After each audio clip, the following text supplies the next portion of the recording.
अस्सलाम वालेकुम नाज़रीन, मैं हूं आपका मेज़बान असद इकबाल और आप देख रहे हैं एक पाकिस्तान। मैं इस टाइम मौजूद हूं बाटी चौक में।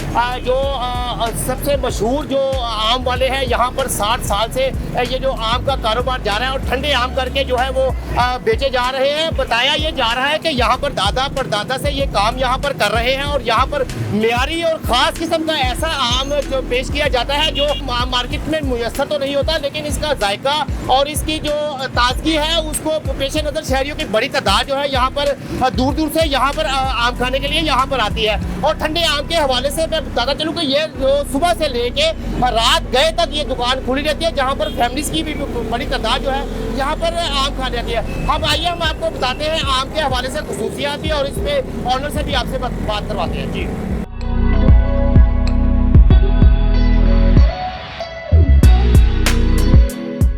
जो ठंडे आम वाले हैं उनके जो ऑनर हैं हमारे पास उसामा साहब मौजूद हैं। हम इनसे ये पूछेंगे कि क्या वजह है कि शहरियों की बड़ी तादाद जो है यहाँ पर ठंडे आम खाने के लिए यहाँ पर रजू करती है, इसकी क्या वजह क्या है?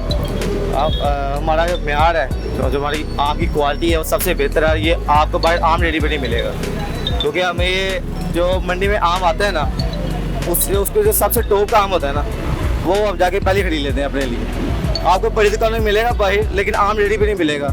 और जो हमारा म्यार है, इसलिए लोग पिछले 60 साल से यहाँ पे आम खाने आ रहे हैं हमारे पास। दादा ने काम स्टार्ट किया था, उसके बाद के पापा चला रहे हैं और इंशाल्लाह साथ साथ मैं भी हूँ।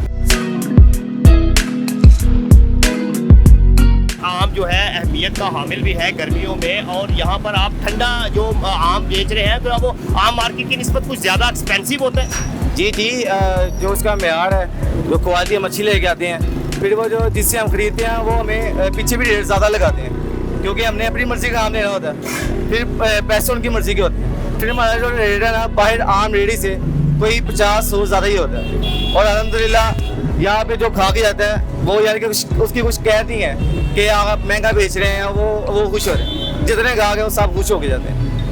जी नाज़रीन, फलों का बादशाह जिसे कहा जाता है वो यकीनन आम ही है। हर बच्चा बड़ा जो है वो खसूसी तौर पे गर्मियों में आम को दिलचस्पी के साथ मज़े लेके खाता है। और इस हवाले से फल की जो मकबूलियत है ना सिर्फ पाकिस्तान में बल्कि इंटरनेशनल सतह पर भी जो है पाकिस्तानी आम जो है अपनी अहमियत का हामिल रखता है। इसी के साथ असद इकबाल को इजाज़त दीजिए। अल्लाह हाफ़िज़।